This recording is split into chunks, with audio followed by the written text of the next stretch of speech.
the creative journey. It's easy to get lost, but don't worry, you'll lift off. Sometimes you just need a creative pep talk.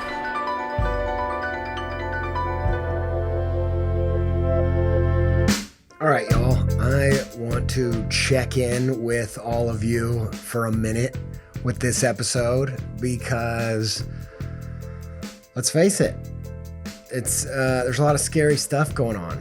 There's a lot of violence. There is a lot of current events, and it's a tough time to be a human on an emotional, mental health level and more. And that's not even taking into account the fact that you're a creative person. It's well known that creative people can tend to the melancholic and the depressive. And it can be tough to be a creative person and not be depressive on the good days when the things are great and everything's trending positively. But when the news is as scary as it's been and the world systems are being threatened the way that they are, it can become incredibly difficult not to even make stuff, but to get out of bed sometimes.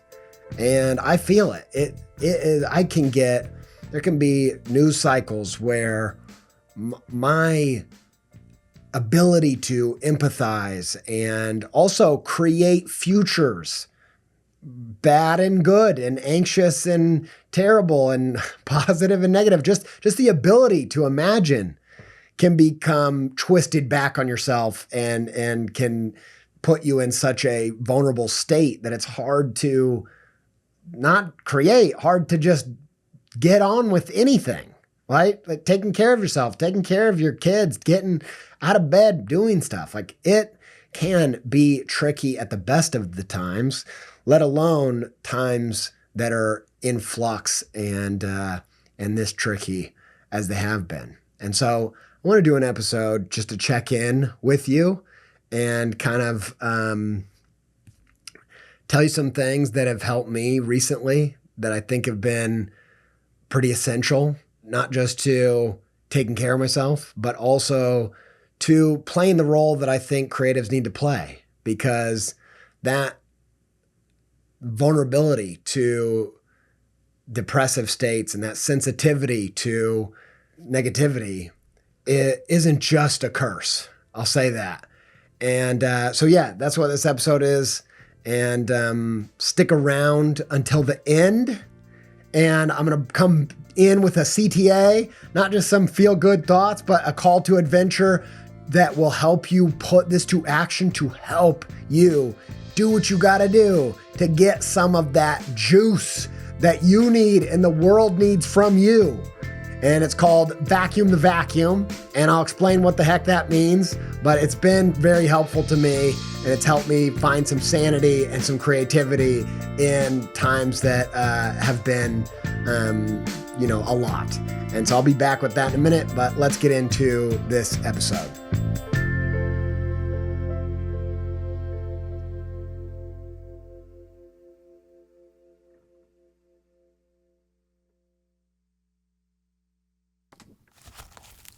So if you listen to this show, I am guessing on some level you consider yourself to be a creative person.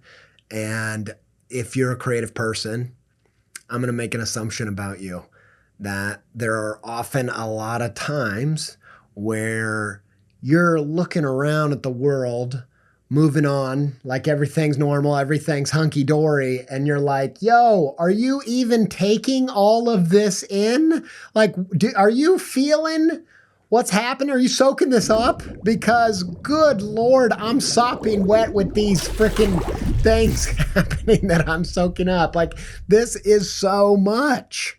And the truth is, they're probably not. A lot of people aren't soaking it up to the degree that you are. And that is really tough. And when you realize that, you feel even more compelled. Like, I got to keep myself glued to this thing. I got to keep myself vigilant, making sure, since I'm the only one soaking all this up, I got to make sure that I am tuned in because nobody else is, right? But that's only part of the equation.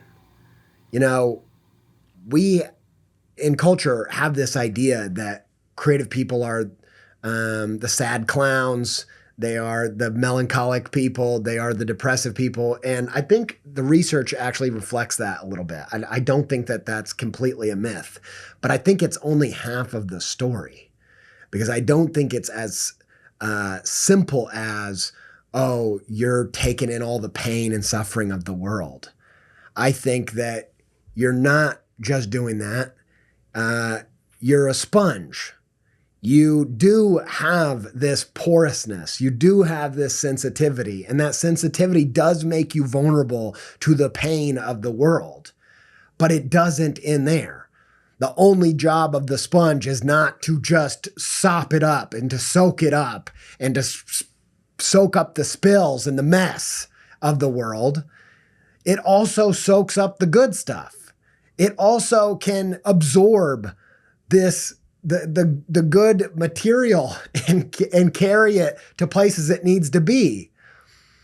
You know, soap. You got to get the soap in the sponge sometimes, right? You can't just spend all of your time soaking up the world's mess.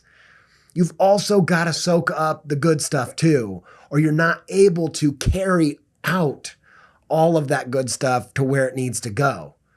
And the truth of the matter is, I didn't know this until I was a full-grown adult, washing my own damn dishes. You don't realize, like, yeah, the freaking sponge can soak up all that wetness, but you got to wring that bad baby out sometimes. It's not meant to hold all of that mess all the time. And if it does, it goes bad. Sure, that's part of its job, but it has to release that stuff somewhere too. And so I was re-listening to this episode of Broken Record with Rick Rubin interviewing Andre 3000 of Outkast. And he was talking about, Andre 3000 was talking about being diagnosed with social anxiety and hypersensitivity. And they were talking about, Rick was saying, like, yeah, that hypersensitivity is difficult to walk with in the world, but that hypersensitivity is also what makes you an artist. And Andre 3000 laughs and is like, yeah, that's what my therapist says. And I think it's so poignant because it's so much more of the full equation that, yes, we are hypersensitive to the pain of the world, but we're also hypersensitive to the joy. We are hypersensitive to the sunsets and the laughter and the poetry of being alive. And if you don't remember that, if you don't take some time to release all of that mess that you've been soaking up, find places to put that so that you can soak up the good stuff too and be sensitive to that stuff, you're not going to be able to do the artist's job. And we need people in the society who are soaking up why it's good to be alive, why it is worth fighting for humans. And I just wanted to take a minute in this episode to just encourage you to remember. And honestly, man, in times like this, it is freaking difficult. And I was just touched by Andre 3000. Connor, just play that little clip that I saved from the episode of him talking about what it feels like to carry this. It's a blessing and a curse. Yeah. It's harder to be in the world, but that's the gift. And it's, I know. It's oh man, there have been times where I was like, I've prayed Yes. to a God that I didn't even know it existed really. Yes. Prayed like I would rather you take this away from me. Yes. All of this. And just if not I could have just to feel normal. like that. If I could just feel normal, like Yes. take voice, career, all that shit. You can have it. Yes. If I could feel normal. Yes. But it don't work like that. No. Yeah. I get that. I've felt that before. There have been a lot of times where my creative nature or my neurodivergent nature, there's a lot of times where I feel like I love being like this type of person. I love being able to be a sponge and feel things deeper than other people. But in times like now, these days, it doesn't feel too much like a blessing a lot of the time. It feels like carrying the world on my shoulders. And I know I'm not the only one that feels like that. And I'm just a little silly illustrator in the Midwest. I can't imagine what it feels like to be in so many more fraught places in the world.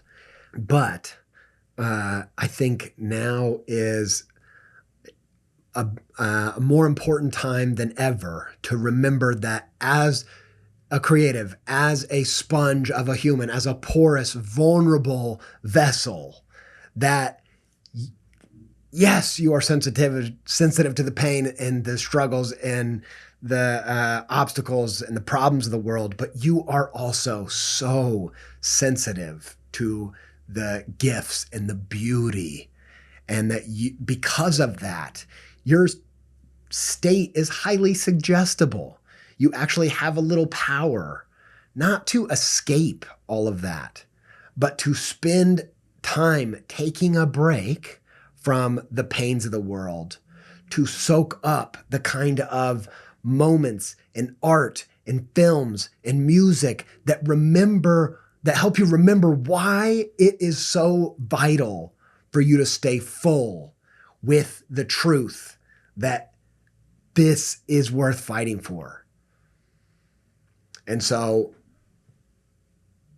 I want to encourage you in this episode this week to take a minute, just, if you can take a day off social media, off the news, take an afternoon away from soaking up all the mess, and prioritize some time to soak up the kind of stuff that helps you remember why you love art, why you love the people you love, why being on this planet is something to relish and cherish.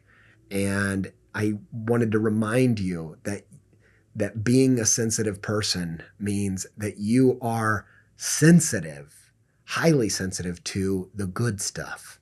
And all it takes sometimes is prioritizing soaking that stuff up too.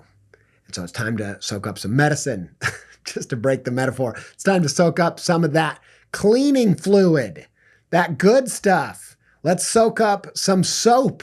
Let's clean. It reminds me of this thing of, I say you are what you eat. I don't hear, what's funny, like we talk so much on the internet about our diets, the food that we eat, and the microplastics. Sorry, I know you're sensitive and you don't need that reminder right now. That word just when I hear that word, I'm just like, oh man, don't remind me that I'm half plastic man by now.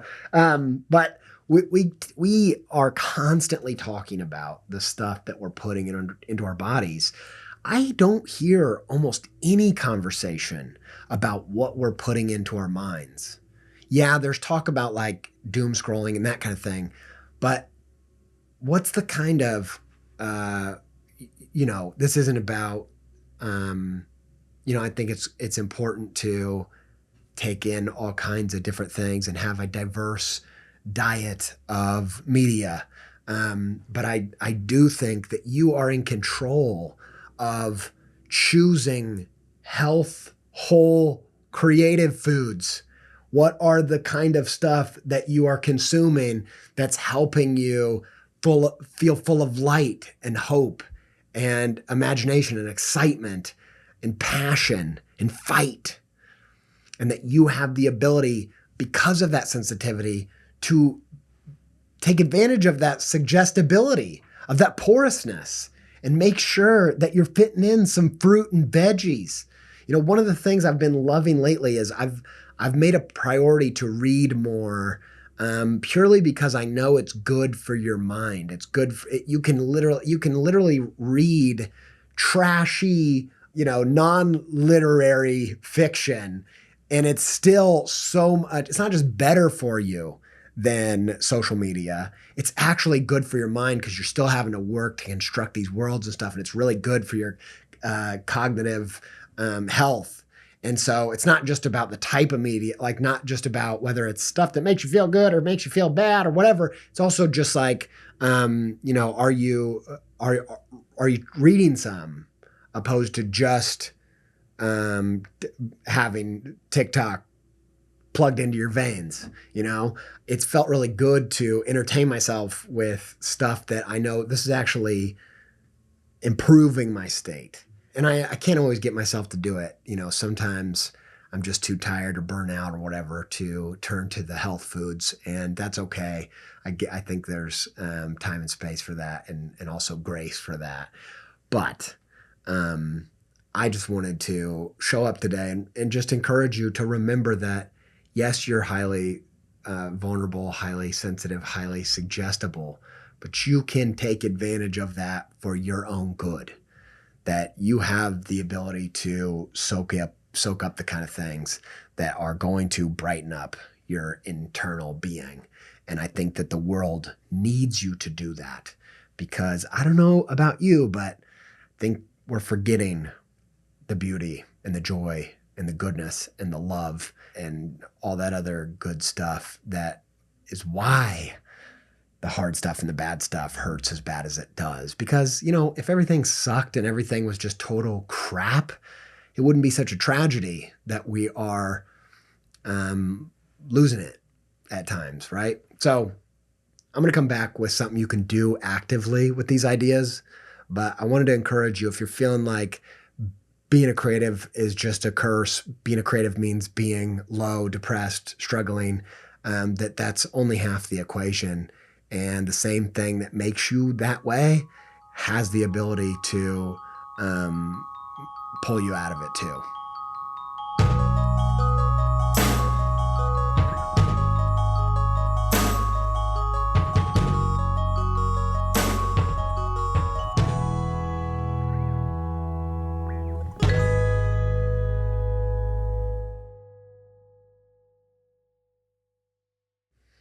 All right, it's time for the CTA, the creative call to adventure. Every episode, we don't want to just get you fired up and then, inspiration doesn't lead to any actual work.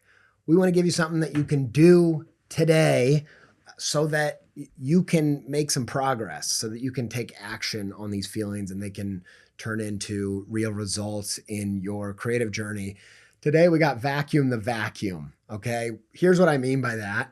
I'm a millennial, so it means I grew up watching Seinfeld and Friends and these 90s sitcoms. And it occurred to me like this, thinking about the sponge, thinking about how your job isn't just to soak up the messes. Your job is to also soak up the good stuff and carry it out over the messes and clean up stuff. And you got to soak up the soap, the good stuff. And you also, not only that, you also just get dirty. You have to be cleaned. Like, I don't know if you knew this, probably did. I didn't know this for a long time. You can put your sponge into the dishwasher to be sterilized, okay? And sometimes the cleaner needs to be cleaned. Sometimes the artist needs art. And the longer you go making art, the easier it is to forget that you are in need of what artists have to give. That it is as much of a lifeblood to you as it is to the people that consume your art or to people that don't make art. You need art too. The sponge needs a good cleaning too. It might be a great cleaner. You're doing great, but you need to go in the dishwasher sometimes, okay? And vacuum the vacuum comes from Friends, where Monica and Friends has a little vacuum that she uses to clean her big vacuum. And so just like that, your sponge needs to be clean too. You got to throw it in there. The artist The vacuum needs a vacuum. The sponge needs a cleaning. The artist needs art. I also thought about calling this CTA, renew your vows. Renew your vows with, fall in love with art again. Remember why you fell in love the first time. Fall in love with humanity and life again through the arts. It's one of the things I freaking love about art is that it is so easy in the everyday to have the hardest heart about the people that are closest to you, let alone the people that you've never met or will never see and have and need to empathize. And so, the daily grind of having to show up and survive and pay the bills and all this, it does a number on you. And I love how a great piece of art can soften that sponge in your chest. Getting spongy. You know those spongy artists, man. I'm one of those. Here's my suggestion. I say renew your vows. Vacuum the vacuum, whichever way you want to take it. You know that thing that when you're getting married, the bride is supposed to get something old, something new, something borrowed, something blue. We've got enough blues, okay? I'm sure you've soaked up plenty of blues and sadness and the messes for long enough. So we're going to skip that one. But here's what I suggest. Take those as prompts to go soak up something old, something new, and something borrowed. Stuff that is going to help you remember why it's worth fighting to be alive, for others to be alive, to enjoy life and to love people. And the way that this looked like for me over the weekend was I had a big movie weekend. We were watching movies, man. We showed my youngest for the first time Hamilton. So that was my old. And I love Hamilton. It's theater. And as an adult, I've gotten into it. And it just makes me feel like these are people that are fighting for their lives, fighting for a cause, fighting for their legacy. And, there's the good, bad, and indifferent and all that kind of stuff mixed in there. But just watching people risk their lives because they believe this thing is worth fighting for. And it just reminded me and just watching, it's about forgiveness and it's about passion and it's about drive and ambition and how ambition can get in the way of what really matters, relationships. And it softened me and I cried because I cry every time I watch it. And it really helped me soak in some of that good stuff. So that was my old one. Then my new one was we went on Father's Day. We went to How to Train Your Dragon to live action. Now, look, we don't go to a lot of the live action remakes. But I heard if you like the movie, they really did it well. And I have to say, other than the fact that they didn't get Jonesy from Sigur Rós to do a theme song for it like they did the animated ones, other than that, I gotta say, I don't know if it was just a Father's Day thing because it's about a son and a father. And I was sat there with my boy who loves How to Train Your Dragon. I don't know if it was that or if it was the fact that this movie is kind of Jungian, in my opinion. It's really about like befriending the shadow. They have to face the facts that they've done horrible things to these dragons. And there's these shadow dragons. I'm getting way too into it. That's not what this is about. But I just felt like there's some mythology. There's good psychological stuff happening in there that I needed to hear. These terrible beasts aren't as bad as you think. We need to befriend them. And the terrible beast in reality is inside of you. Okay, I can't stop. But it was, again, you can see, right? It was inspiring me. It was getting me into that juice. I was soaking up the creative juices that make me me, that make me remember what I love and why I want to make stuff. It made me want to go write a story. It did. I was like, I want to write about how things like chaos are misunderstood in the chaotic mind of the ADHD individual and how it can be a blessing and a curse. Anyway, sorry, I'm going off, but I'm trying to, I'm letting myself tangent there just to give you a flavor of what can be possible when you let yourself soak up the good stuff a little bit on purpose. And I really went into this weekend thinking, I want to soak up. I don't want to just watch a movie Friday night where I'm falling asleep, I want to soak it up because I need a refresh, baby. So I got the old with the Hamilton, the new with the How to Train Your Dragon, and the borrowed was I've had a bunch of people tell me that I needed to watch Past Lives since it came out a few years ago. And so we watched that last night, and it just, it's a gorgeous movie. Like, it's an A24 movie, so you know it's going to be difficult in some some ways. It's not going to be completely satisfying, you know, in terms of traditional kind of movies.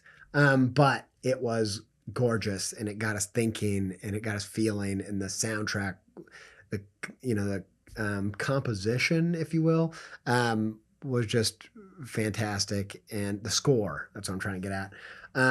And so it really pulled out that artistic side of me. So that was my borrowed. So you ask yourself, what's something old that you know, like, this is a go-to, this is going to make you remember why you like to be alive, why you remember, make you remember what's worth fighting for about being alive and being human. Then what's something new that you need to try out that you think this is a good bet for soaking up some good stuff? And then what's something borrowed? What's something that you've been sleeping on because all your friends told you you're going to love it, and you're a contrarian little baby who doesn't want to listen to other people's advice? Look, soak it up.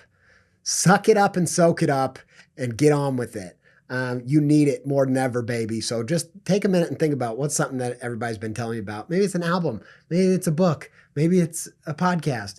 Maybe it's a freaking movie. Whatever it is, I'm giving you permission. You know, if you need to do a marathon, do a marathon. You need it.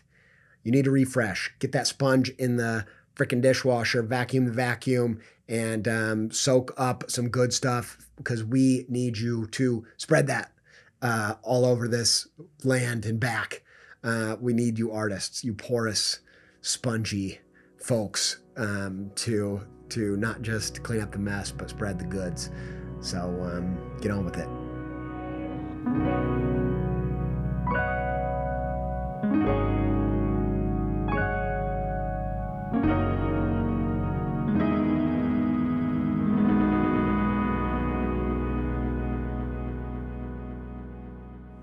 Guys, what the freaking heck are you doing? Why are you not signing up to these Creative Pep rallies? We're having a blast over there talking about the episodes.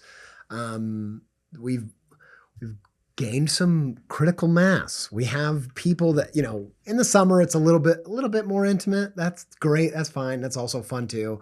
I'm a little bit of an introvert. I know you don't believe it, but it's true. So I like the small groups sometimes. But if you are a person who likes the show, sometimes thinks, maybe Andy should think about this aspect of it that he didn't represent on the show, or you think, I have a question about that, about how that applies to my creative career, whatever it might be. If you want to have conversations about this stuff that we're talking about, you're listening to it, why don't you join the conversation? Every month we meet on, usually it's the last Monday of the month. And sometimes we meet in the morning, Eastern time, sometimes lunch, sometimes late afternoon. And, you know, we have the recording of it afterwards for people to catch it if they missed it. And we just go through the episodes from that month, and we just explore some of the CTAs, talk about it from different angles, all that kind of thing. And it's been great. So I hope to see you there. You can get access to that by supporting the show on Patreon or Substack. So patreon.com/creativepeptalk, or go to andyjpizza.substack.com, become a paid subscriber there. Supporters from both platforms have access to these events. And, you know, this is more than just let's hang out because we're creative people. This show is about creative careers. It's about creative practice. These are people that are serious about their creativity. And we have beginners who are just getting started and trying to figure it out. We have people that are right in the thick of it. We have people that have been there for a long time, sold books, you know, done all kinds of stuff, and they all have stuff to bring to the table. And it's been great getting to know you, but it's been even better just to have people on the other side of the screen to talk back about this stuff that I just love to talk about. So selfishly, I just love that aspect of it. And yeah, it seems like it's been great for the other side too. Okay, thank you for listening. Thanks to Sophie Miller, editor and producer on the show. Thanks to Connor Jones, audio edits, video edits, sound design, animation on YouTube. We're on YouTube. If you like to watch and listen or have it on in the background, some people like that. But I also respect, I do a little bit of both myself, depending a little bit on the podcast, but also just like if I'm in the car, obviously I'm not watching it, okay? I'm being safe. I know that some of you are highly visual, like to have it on the background, so we wanted to make that available. Go to YouTube, search Creative Pep Talk, you'll find it. And Connor has made it look real nice and tasty for you, so I thank you for that, Connor. Thanks to Yoni Wolf and the band Y for our theme music and soundtrack. It's a dream, and thanks to all of you for listening. Till we speak again, stay pepped up.